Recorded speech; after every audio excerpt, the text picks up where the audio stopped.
그런 면에서 여러분, 우리의 삶은 항상 다 연결되어 있어요. 어떤 면에서. 근데 하나님의 구속사를 쓸 것인가, 아니면 내 삶을 살아갈 것인가. 주님께서 부르신 그 자리에서 예수님의 구속사를 계속해서 쓰시는 여러분이 되기를 주님의 이름으로 축복합니다. 네, 어저께 제 소개를 잠깐 했었는데, 저는 11살 때 부모님 따라서 미국으로 이민 온 1.5세 목사입니다. 저희 부모님이 봐서 알지만 이민 생활이라는 거 쉽지 않아요. 그래서 이렇게 여러분이 예배의 자리를 잘 지키고 계신 여러분들에게 박수와 응원을 보내드립니다. 너무너무 잘하고 계십니다. 여러분, 신앙이 가장 중요합니다. 그래서 신앙이 바로 서면 삶이 바로 서는 줄 믿습니다. 그래서 오늘도 말씀 앞에 겸손히 나오시는 우리들 되기를 축복합니다. 같이 기도 한번 하겠습니다. 하나님, 참으로 감사합니다. 주님이 부르신 그 자리가 또 저희가 순종해야 되는 자리인 줄 믿습니다. 오늘도 부르신 이 자리에서 하나님 말씀 들으며 성령님 음성 들으며 오직 주님 앞으로 나아가는 우리 온 주사랑 공동체 되게 하여 주시옵소서. 무엇보다 주님, 우리가 변화되기를 원합니다. 우리가 변화될 때 우리 가정이 변화될 것이고, 우리 공동체가 변화될 것이고, 그리고 우리 비즈니스의 직장 동료들이 변화될 것이고, 무엇보다 주님, 이 지역도 변화될 줄 믿습니다. 오늘도 주님의 음성에 귀 기울이는 시간 되게 하여 주시옵소서. 예수님의 이름으로 기도드립니다. 아멘. 여러분, 잠깐 최근에 제가 즐겨봤던 영상 20초짜리 함께 보도록 하겠습니다.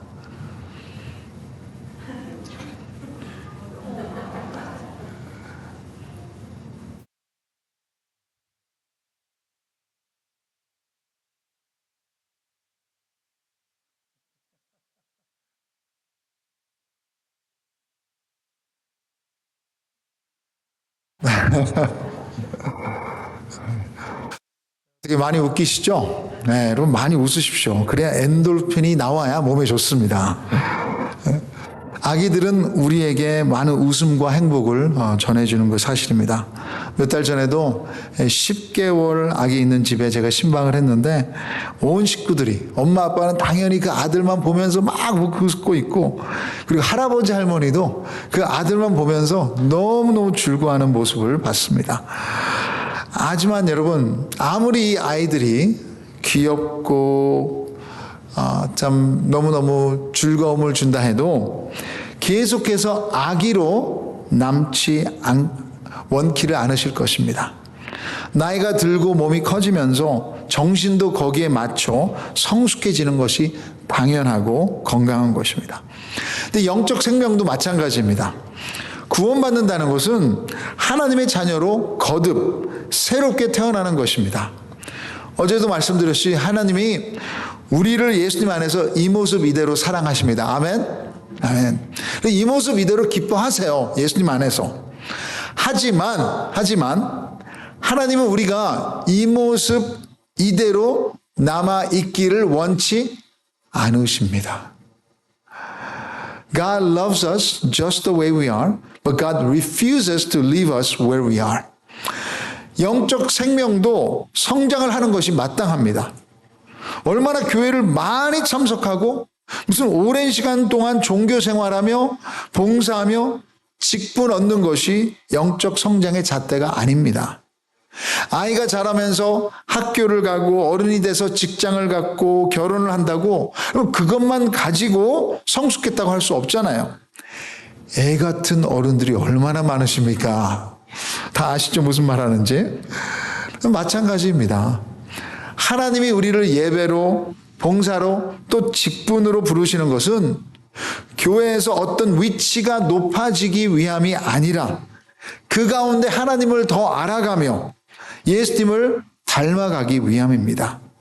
그것이 여러분 영적 성장입니다. 우리의 성품이 예수님을 닮아가는 것이 영적 성장의 잣대입니다. 그러기에 우리는 계속해서 변화돼야 합니다. 더 예수님을 닮아가는 제자로. 가끔 사람들이 좋아하는 사람에게 이런 얘기하죠. 절대 변하지 마. Don't ever change 라고 했는데 그것은 변하지 말라는 것이 아니라 변질되지 말라는 것이잖아요.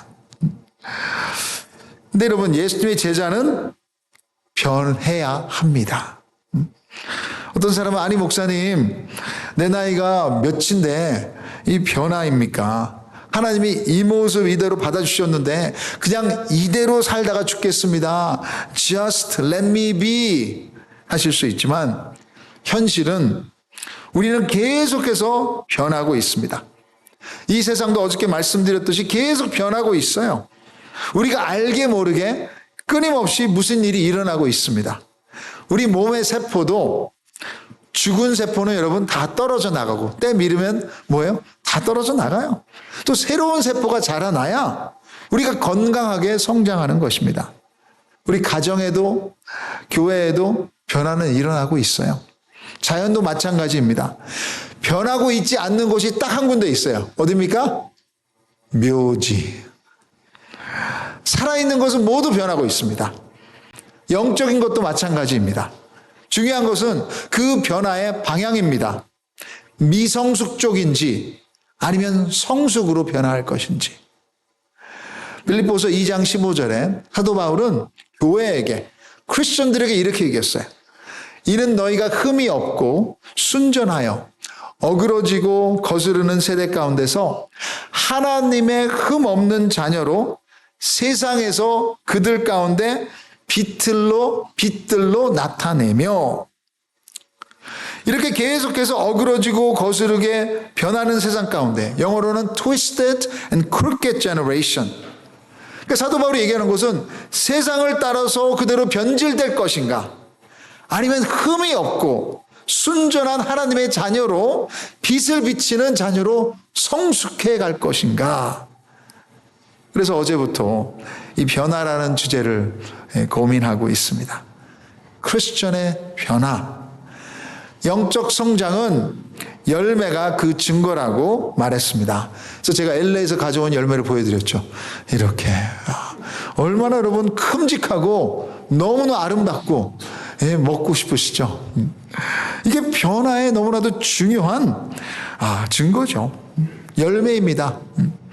그런데 여러분, 크리스찬의 변화는 눈에 보이는 것이 아니라 어제 말씀드렸듯이 우리 내면의 변화입니다. 따라서 해보세요. 내면의 변화. 내면의 변화. 그것은 인격이고 성품의 변화입니다. 그래서 성경에서는 성령의 열매를 9가지로 얘기하죠. 기억하세요? 사랑, 희락, 화평, 오래 참음, 자비, 양선, 충선, 온유, 절제. 네, 9가지. 그럴 때 우리가 세상을 따라가는 그냥 생존하는 삶이 아니라 예수님을 닮아가는 풍성한 삶으로 변하는 줄 믿습니다. 그래서 요한복음 15장의 말씀이 너무나도 중요해요. 예수님이 이제 십자가를 앞두시고 제자들과 마지막 만찬을 하시면서 유언 같은 말씀을 남기시는 거예요. 요한복음 13장, 14장, 15장 그리고 16장까지 신앙인의 그림을 네가 나를 따라오려면 예수님의 제자로서 이렇게 살아야 된다. 그러면서 예수님은 자기를 포도나무라고 비유하셨습니다. 그리고 우리는 가지. 우리가 예수님 안에 거하면 열매를 맺게 될 것입니다. 아멘. 변화를 말씀하시는 거예요. 그래서 2절에서는 열매 맺는 가지라고 얘기하시고 그러면서 예수님이 그냥 하나 둘이 아니라 더 열매를 맺게 하려면 5절에는 열매를 많이 맺나니 많은 열매를 맺라고 그림을 그려주셨어요. 그리고 8절에도 열매를 많이 맺나니 fruit, more fruit, much more fruit. 이것이 우리를 향한 하나님의 마음입니다. 우리가 많은 열매를 맺기 원하십니다. 그래서 여러분, 지금 여러분이 어떤 믿음의 상태에 있는지 모르겠어요. 어떤 분들은 목사님 여기까지인 것 같아요. 근데 이대로 포기하지 마시고 어느 정도 성숙했다고 하셔도 만족하지 마시고 더 많은 열매를 맺으시는 주사랑 공동체가 되기를 주님의 이름으로 축복합니다. 그래서 어제는 이 변화의 큰 그림을 그려드렸어요. 거하라. 예수님 포도나무 안에 거하라. 십자가의 사랑의 근거로 우리는 예수님 안에 거하는 특권이 있는 하나님의 자녀이다. 그 생명이 우리를 내면에서부터 변화시킨다고 말씀드렸습니다. 복음의 능력을 맛보는 풍성한 삶인 것입니다. 그리고 오늘은 이제 더 나아가서 하나님께 사용하시는 변화의 전략을 보기를 원해요. 변화의 툴. 그것은 고난입니다. 나무 안에 거하는 가지는 살아있기에 다 아픔이 따릅니다.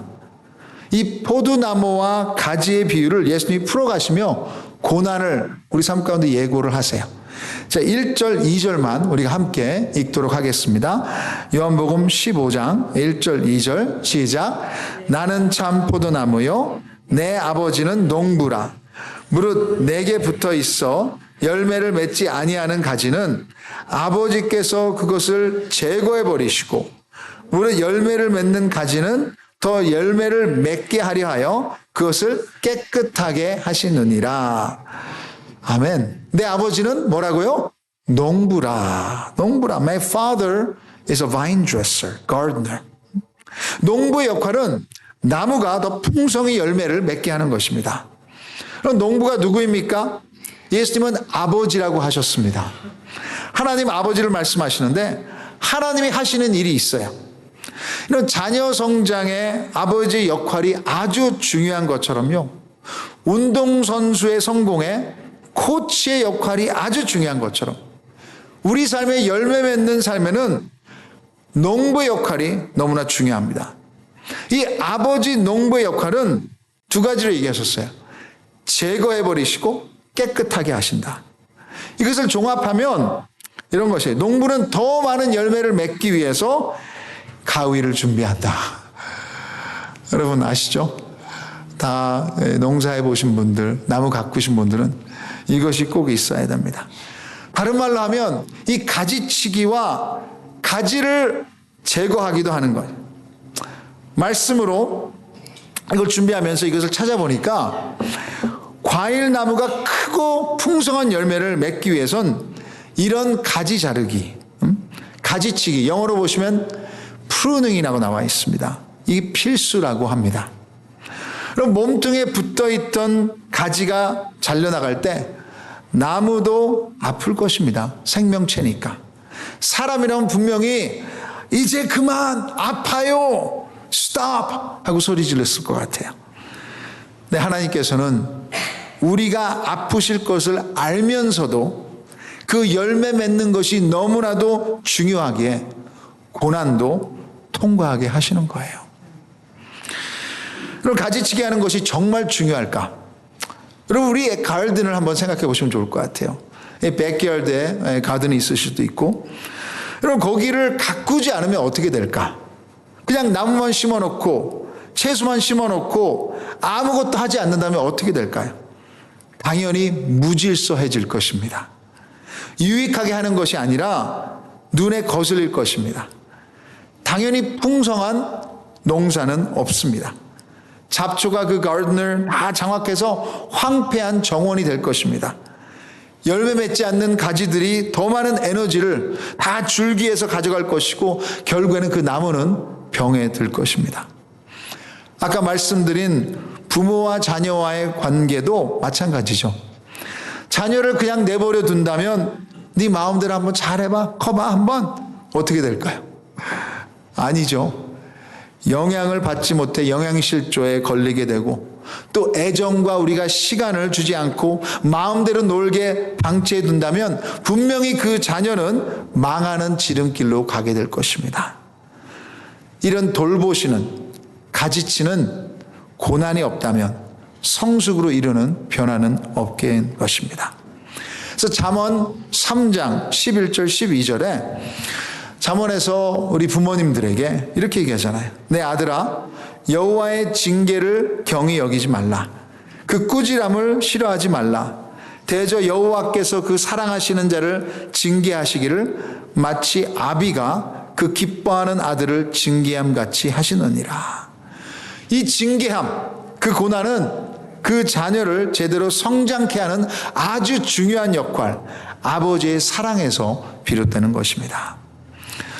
몇 년 전에 오랜만에 대학 시절 친구를 만났습니다. 제가 처음으로 결혼식에 들러리를 서게 해준 친구예요. 그 친구는 대학교 졸업하자마자 21살에 결혼했어요. 그래서 이제는 딸만 5입니다. 너무 축복이죠. 그래서 지금은 이제 미국 큰 교회에서 executive pastor로 사역을 하고 있는데, 그래서 오랜만에 이 친구를 만나서 여러 가지 얘기를 했습니다. 사역 얘기도 하고 우리 가족 얘기도 하고. 그런데 무엇보다도 그 친구가 자기의 고난 이야기들을 해주더라고요. 이 친구는 은사 체험, 이 기적을 강조하는 친구였어요. 그러다 보니까 이 믿음으로 기도하면 하나님은 다 치유하신다고 믿었던 친구예요. 그래서 치유가 안 되면 믿음으로 기도하는 것이 아니다, 그렇게 얘기했었는데 6년 전에 자기 아내가 이름 모를 병에 걸려서 목숨도 위태로웠고 한쪽 눈의 시력을 잃어버렸습니다. 이해가 안 됐다는 거예요. 믿음으로 기도하고 이 8,000명이나 되는 이 전 교회가 참 자기 아내를 위해서 기도해주고 가족을 기도해줬는데 왜 하나님께서 이렇게 착한 나의 아내에게 이런 고난을 주시는지, 기도하고 또 기도했는데 왜 고쳐주지 않으셨는지 자기는 하나님을 원망했고 화도 났고 실망도 하고 절망도 했다고 합니다. 그런데 이제 시간이 지난 후 뒤를 돌아보니 비록 완전히 치유되지는 않았지만 그 고난 가운데 자신과 자신의 아내의 믿음이 더 견고해졌다고, 하나님의 사랑이 무엇인지 새롭게 깨닫게 됐다고 고백했습니다. 고난을 통해 맺는 열매, 너무나도 소중한 열매입니다. 세상에서는 고난을 저주라고 하지만 열매 맺게 하는 고난은 하나님이 주시는 축복인 줄 믿습니다. 그래서 하나님이 허락하시는 고난은 변화를 위한 2가지의 역할이 있어요. 자, 따라서 보세요. 첫째는 제거하십니다. 제거하십니다. 제거하십니다. 예수님께서 그렇게 얘기하셨죠. 열매 맺지 못한 죽은 가지는 어떻게 해야 돼요? 제거해 버리신다. 이것을 잘못 이해하면, 아니 목사님, 구원을 잃어버린다는 것입니까? 하나님께서 우리가 믿음의 시험을 통과 못하면 우리가 구원을 다시 빼앗아 가십니까? 절대로 아닙니다.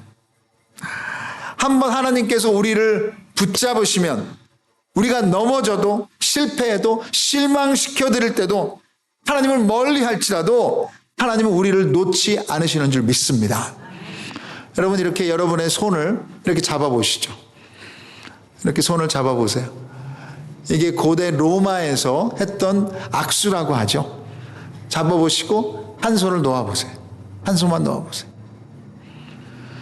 여러분, 우리는 연약해서 하나님을 놓아버릴 때도 있어요. 우리 믿음이 연약해서 어떨 때 하나님을 원망하기도 합니다. 가장 중요한 것은 뭡니까? 하나님께서 우리를 붙잡고 계신 줄 믿습니다. 그래서 여러분, 한 번 구원받은 사람은 절대로 구원 변하지 않습니다. 로마서 8장 38절 39절 성경 말씀 읽으시면 한번 펴보시죠. 여러분 너무나도 잘 알고 계신 하나님의 말씀이죠. 로마서 8장 38절 39절 함께 읽도록 하겠습니다. 시작. 내가 확신하노니 사망이나 생명이나 천사들이나 권세자들이나 현재일이나 장래일이나 능력이나 높음이나 깊음이나 다른 어떤 피조물이라도 우리를 우리 주 그리스도 예수 안에 있는 하나님의 사랑에서 끊을 수 없으리라. 아멘. 여기 여러분, 우리의 고난도 넘쳐 있습니다. 하지만 우리가 하나님보다 더 사랑하는 우상들은 아플지라도 잘라내야 돼요. 그것이 우리가 진정한 성령의 열매를 맺게 하는 것을 방해하기 때문입니다. 우상이 무엇입니까? 우상은 뭐 동상이나 이런 물건보다도 우리가 하나님보다 더 사랑하는 모든 것들입니다. 그것이 없으면 내가 두렵고 불안하고, 그것이 있어야만 내가 행복하고 만족이 있을 것 같은 것들, 돈, 건강, 결혼, 자녀, 가족, 성공, 사역까지도 아무리 좋은 것들이라고 해도 우리 마음에 하나님보다 더 사랑하는 것이 된다면 하나님이 있어야 할 자리를 차지하고 있는 잘라버려야 할, 제거해야 할 우상인 것이에요. 특별히 내가 원하는 것이 이루어지지 않을 때 그 고난이 나를 무너뜨린다면 우상일 확률이 큽니다. 우상이 자리 잡고 있는 거예요. 저는 인정의 우상이 강합니다. 표현하는 것에 약하신 전형적인 한국 아버지 밑에 자라서 아버지를 무지하게 사랑하고 존경하지만 어떤 면에서 아버지의 사랑에 굶주려 있던 것이 저에게는 상처가 되어버렸어요. 그러다 보니 저를 알아주지 않을 때 자기 연민에 빠지고 낮은 자존감, 열등감에 시달렸었습니다. 여러분, 그게 나만 힘든 것이 아니라 나로 인해서 우리 사랑하는 식구들을 괴롭게 했습니다. 교회는 잘 다녔어요. 사역도 열심히 했었어요. 어제 말한 외적인, 기계적인 변화들은 제 안에 있었지만 하나님의 생명에 연결되지 않아 성령의 열매, 그런 변화는 없었던 거예요. 상황에 따라 저는 흔들리고 무너지는 그런 사람이었습니다. 그런데 복음을 더 깊게 깨달으면서 특별히 무엇보다도 예수님의 십자가의 마지막 선포를 제가 하루는 이해하게 됐습니다. 그리고 예수님이 십자가에서 죽으시면서 어제도 말씀드렸지만 아주 유명한 말씀을 남기셨죠. It is finished. 내가 모든 것을 이루었다.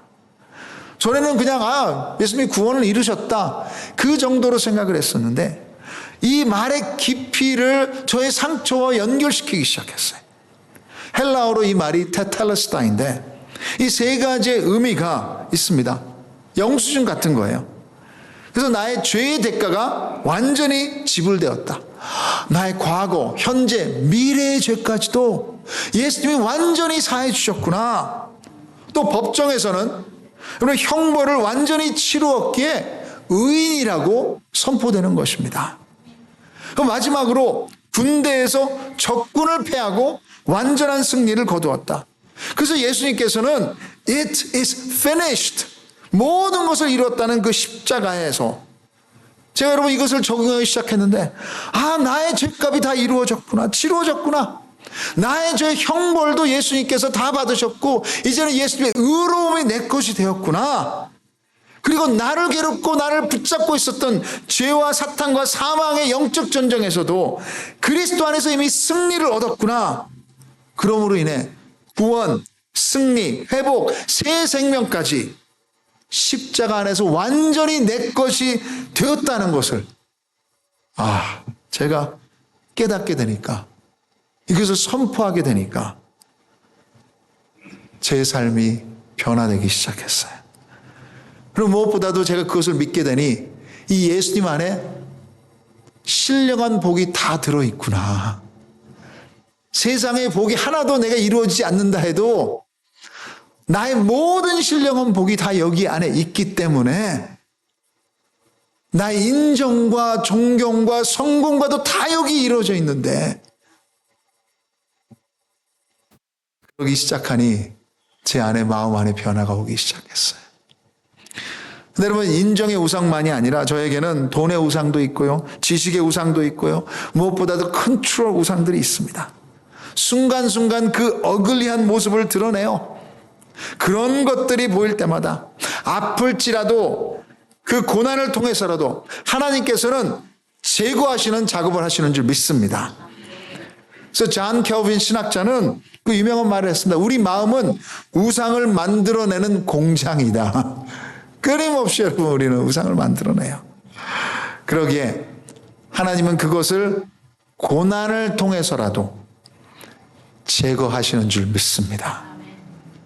그런 농부의 작업을 그 고난 가운데 감사함으로 받으시며 어떤 우상이 숨어 있는지 또 고민하시는 축복이 우리 가운데 있기를 주님으로 축복합니다.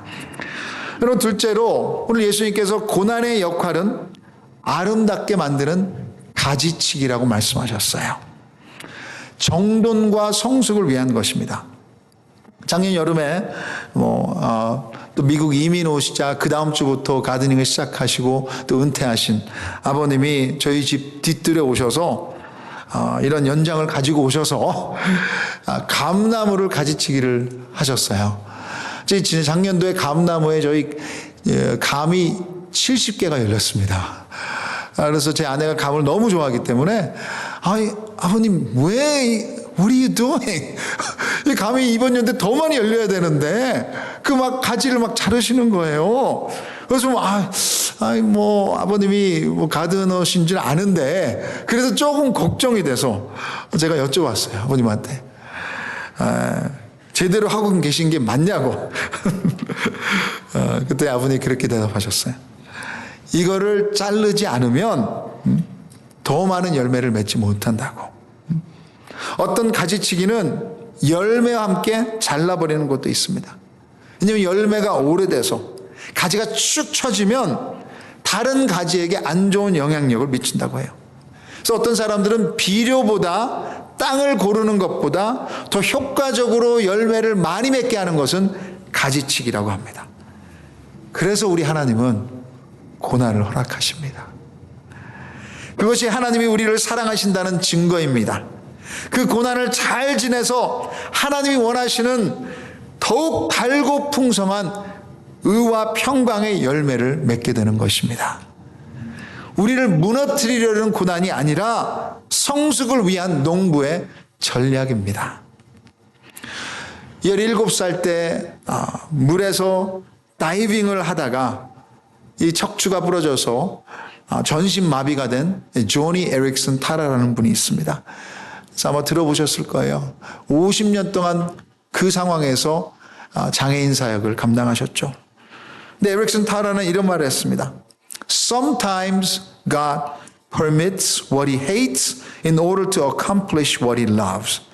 하나님은 때로는 그가 사랑하시는 일을 이루기 위해 그가 싫어하는 일을 허락하십니다. 하나님이 사랑하시는 일은 하나님의 자녀들이, 우리 크리스천들이 풍성한 열매를 맺는 변화를 가져오기를 원하시는 거예요. 그러기에 고난까지도 허락하신다는 것입니다. 저와 제 아내에게도 저희를 성숙하게 만드는 고난을 몇 년 전에 주셨습니다. 제 딸은 장애를 가지고 태어났는데 한 10년 전에 어느 날 갑자기 머리가 다 빠지고 손톱 발톱까지 다 빠지는 일이 있었습니다. 어디가 아픈 것도 아닌데. So why? 왜 이런 일을 허락하셨는지. 장애가 있는 것도 마음 아프고 참 아빠로서 미안한데 이것까지 감당해야 합니까? 정말 이해가 안 됐습니다. 제 아내는 어떻게 하든 원인을 찾아내려고 애쓰고 저는 반대로 문제를 직면하고 싶지 않았습니다. 정말 힘든 시간이었어요. 믿음의 공동체가 함께 걸어주지 않았다면 일어서기 힘들었을 것 같습니다. 하지만 그 고난 가운데 인내를 배웠고 오래 참을 배웠고 공동체의 귀한 중요성을 배웠어요. 섬김을 받는 것도 사랑하는 거구나. 그리고 약한 자의 자리에 있는 겸손을 배웠습니다. 로마서 5장 3절에 보시면 우리가 환난 중에도 즐거워하나니 이는 환난은 인내를, 인내는 연단을, 연단은 소망을 이루는 줄 알미라. 고난 가운데도 기쁨을 허락하시는 하나님의 자비를 배웠습니다. 이것도 하나님의 주권 아래 있다는 믿음으로 하나님 한 분만을 소망하는 나의 아젠다를 내려놓음을 배웠습니다. 그래요. 여러분, 이 가지치기는 아픈 거예요. 할 수만 있다면 돌이키고 싶습니다. 하나님이 고난을 제발 거두어 가주시옵소서. 하지만 고난을 통해 하루하루 매 순간 하나님에게 붙어있게 하시는 것입니다. 4절에 보시면 예수님이 내 안에 거하라. 나도 너희 안에 거하리라. 가지가 포도나무에 붙어 있지 아니하면 스스로 열매를 맺을 수 없음 같이 너희도 내 안에 있지 아니하면 그러하리라. 포도나무에 붙어 있는 가지에게는 그 안에 예수님이 거하시고 고난 가운데도 열매를 맺을 수 있는 축복이 있을 줄 믿습니다. 자, 그러면 어떻게 고난을 감당해야 열매를 맺을 수 있을까요? 짧게 세 가지로 나누겠습니다. 첫째로, 그럼 고난을 경히 여기지 말고 그 안에 있는 하나님의 메시지를 찾으셔야 돼요. 한번 따라서 해보십시오. 하나님의 메시지를 찾자. 우리 하나님은 그의 자녀에게 언제든지 여러분 말씀하기 원하십니다. 그런 아버지세요. 복음 안에서 고난을 해석하는 것입니다. 하나님의 사람들에게는 어떤 것도 우연이 아니에요. 주의 징계하심을 가볍게 보지 말라는 것입니다. 중요합니다. 그 고난 가운데 혹시 내 안에 뽑아야 될 잡초가 있지는 않는지, 끊어야 될 습관이 있지는 않는지 상황을 보지 마시고 남을 탓하지 마시고 나의 죄를 보는 것이 복음의 반응입니다. 실제로 나의 죄를 발견하고 회개로 이르는 것이 크리스찬의 특권이고 축복이에요. 그래서 어떤 목사님은 회개가 인간의 가장 아름다운 감정이라고 했습니다. 고난 가운데 시험에 드는 것은 사탄 마귀가 원하는 것입니다. 그러나 고난 가운데 회개는 회복을 이루는 아버지의 역사에 들어가는 것인 줄 믿습니다. 그럼 내 마음을 들여다보십시오. 고난 가운데 하나님께서 자르시게 원하시는 것이 있는지, 하나님이 있어야 될 자리에 혹시라도 다른 좋은 것이라도 우상이 되어버리고 있지는 않는지 질문하시며 하나님께 기도하실 때 하나님은 보여주실 줄 믿습니다. 야고보서 1장 2절부터 4절 한번 펴보시죠. 야고보서 1장 2절부터 4절.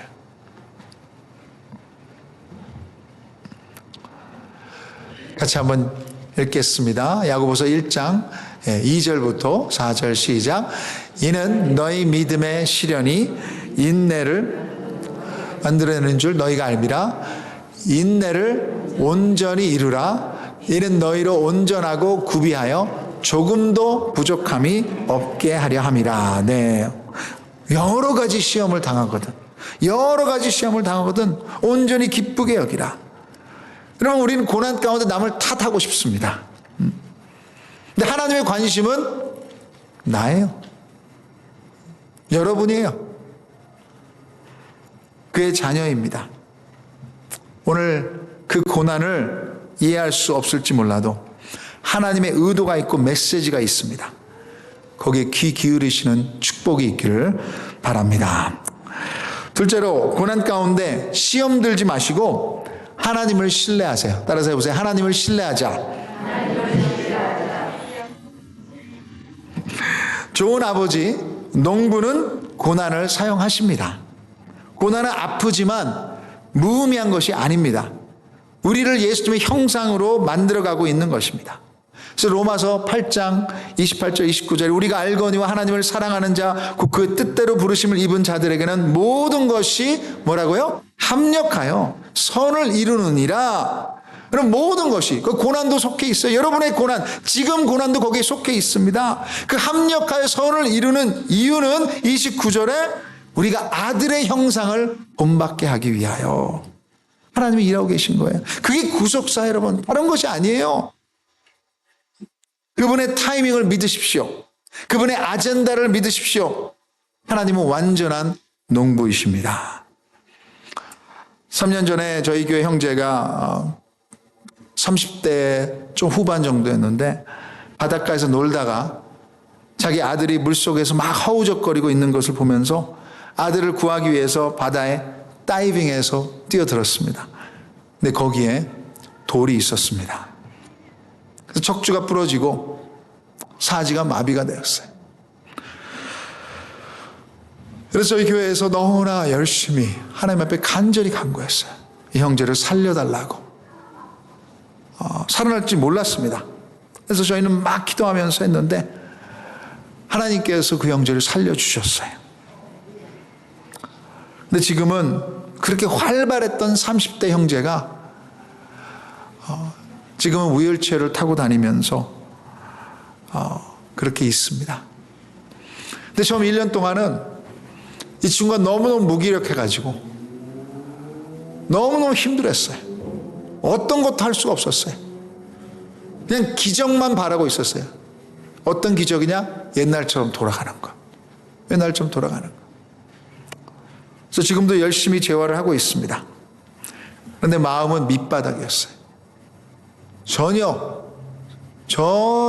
그 생명력이 나오질 않아요. 근데 지난 1년 동안 저하고 복음 공부를 줌으로 하고 있습니다.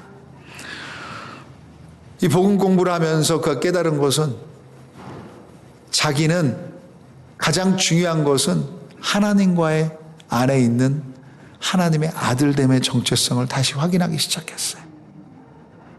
그러면서 마음 안에 다시 생명력이 살아나기 시작했어요. 그러면서 이제 재활을 하면서 재활하는 사람들에게 간증을 하기 시작했어요. 그리고 자기의 연약함을 이제는 드러내기 시작하면서 교회에 나오기 시작했어요. 예전에는 보여주고 싶지 않아서 교회 안 나왔어요. 어떻게 하든 교회에 와서 예배를 드리고 하나님이 생명을 구해주신 것에 대해서 감사하면서 이 고난을 통해 하나님을 새롭게 알게 되었다고. 그래서 제일 최근에는 이 고난이 있어서 감사하다고 고백을 했습니다. 그의 상황은 달라지지 않았습니다. 그런데도 이제는 믿음의 관점으로 보기 시작하는데 변화가 일어나게 돼요. 한국 우리들 교회 김양재 목사님은 고난을 해결하려 하지 말고 해석하라고 하셨는데 그 해석은 하나님에게 있는 줄 믿습니다. 그럼 고난 가운데 더욱 하나님에 대한 신뢰가 깊어지는 여러분이 되기를 주님으로 축복합니다. 자, 마지막으로 고난 가운데 주신 하나님의 메시지를 무시하지 마시고 순종하십시오. 따라서 해보세요. 순종하자. 네. 여러분, 가지치기는 아픈 거예요. 아픈 거예요. 근데 그것을 하는 이유는 나무와 더 연결되라는 목적입니다. 생명줄에서 떨어지지 마시고 더욱더 생명을 공급받으라는 것입니다. 우선순위를 더 하나님의 나라와 의로 맞추는 것입니다. 고난 가운데 더욱더 주님께 가까이 매달리시기를 바랍니다. 그래서 루더포드 목사님은 이렇게 얘기를 했어요. Praise God for the hammer, the file, and the furnace. 망치와 줄과 용광로를 찬양합니다. 라는 얘기를 하면서, 그럼 망치가 뭡니까? 못을 박는 데 쓰여지지만 못이 감정이 있다면 얼마나 아프다고 불평했을까? 망치는 무자비한 도구입니다. 여러분, file, 줄도 마찬가지예요. 철을 가는 것이죠. 여러분, 철을 부딪힐 때는 아프다고 컴플레인 할 수 있어요. 동일하게 용광로에 들어가는 광물이나 보석도 뜨겁다고 몸이 부서지겠다고 아우성 칠 수 있습니다. 하지만 망치와 줄과 용광로가 장인의 손에 쓰여진다면, 그의 손을 통과한다면 아름답고 빛나고 가치 있는 작품이 나올 줄 믿습니다. 그것이 열매 맺는 변화의 삶입니다. 고난 가운데 불평, 불만, 낙심, 실망으로 시간을 보내지 마시고 두려워하지 마시고 하나님이 보여주신 일에 감사로 순종하시기를 바랍니다. 토절 목사님은 하나님이 인간을 깊이 아프게 하기 전까지는 그를 크게 축복할 수 있을지 의심스럽다. It is doubtful whether God can bless a man greatly until he has hurt him deeply. 하나님이 자녀에게 고통을 주기 좋아하는 이상한 아버지가 아닙니다. 아픈 만큼 성숙해진다는 말이 있죠. 고난을 통과하기 전에는 하나님의 진짜 축복이 보이지 않습니다. 모두 내가 이룬 것 같습니다. 고난을 통과해야 하나님의 은혜를 깨닫는 거예요. 인생이 내 마음대로 되는 것이 아니구나. 그러기에 내가 하나님이 필요하구나. 그런 깨달음이 올 때 아버지를 감사하는 축복이 있기를 바랍니다. 설교를 마치면서 우리 CRC 교단의 유명한 하이델베르그 요리문답, 여러분 주부에 보니까 여러분이 하이델베르그 요리문답을 공부하고 계시네요. 너무너무 축복합니다. 저희 교회에서도 하이델베르그 요리문답을 공부하고 있습니다. 근데 제가 제일 좋아하는 것은 일문입니다. 일문과 일답. 그래서 저는 죽기 전에 이런 유언을 유언은 아니지만 제가 우리 식구들에게 얘기했어요. 내가 죽기 전에 나는 시편 23편을 내가 외우고 싶고 그 하이델베르그 요리문답 일문 그리고 답을 내가 외우고 하나님께 가고 싶다. 그래서 우리 아들들한테 벌써 얘기를 해놨습니다. 근데 여러분 이 일문이 진정으로 너무너무 아름다움. 우리 크리스천 삶에 어려움이 없을 수가 없어요. 근데 이것이 우리를 변화시키는 거예요. 한번 같이 한번 사나 죽으나 당신의 단 하나의 위로는 무엇입니까? 하나의 위로는 무엇입니까? 우리 같이 함께 마음을 담아서 고백하도록 하겠습니다. 답을 주시죠. 시작. 나는 나의 것이 아니고 사나 죽으나 몸과 영혼이 모든 나의 신실하신 구주 예수 그리스도의 것입니다. 주께서 보배로운 피를 흘려 나의 모든 죄값을 치러주셨고 마귀의 권세로부터 나를 자유롭게 하셨습니다. 또한 하늘에 계신 나의 아버지의 뜻이 아니고는 나의 머리카락 하나라도 나의 머리에서 떨어지지 않는 것과 같이 주님께서는 나를 항상 지켜주십니다. 실로 모든 것이 협력하며 나의 구원을 이룹니다. 내가 주님의 것이기에 주께서 성령으로 말미암아 내게 영원한 생명을 보증하시고 지금부터 나의 온 마음을 다하여 기꺼이 주를 위하여 살도록 인도하십니다. 아멘. 아멘. 이 하이델베르그 요리문답을 CRC 교단에 들어올 때 외우면서 지식으로만 저는 알고 있었습니다. 근데 제 딸에게 그런 어려움이 당했을 때 제가 답이 없을 때 이 질문을 보게 됐었어요. 그러면서 다시 붙잡았습니다. 또 하늘에 계신 나의 아버지의 뜻이 아니고는 나의 머리카락 하나라도 나의 머리에서 떨어지지 않는 것과 같이 지금 떨어진 이 다 모든 머리카락도 우연이 아니구나. 하나님의 선하신 뜻이 있구나. 이 고난을 통해 우리 가족 가운데 내 가운데 하나님의 구속사가 쓰여질 거라는 확신으로 감사할 수 있었습니다. 고난 가운데 아버지의 주권, 예수님의 사랑, 우리를 변화시키는 성령님의 역사, 우리의 구원, 이 진리들 더욱더 여러분 가운데 확대되어 풍성하게 이것이 깨달아지기를 축복합니다.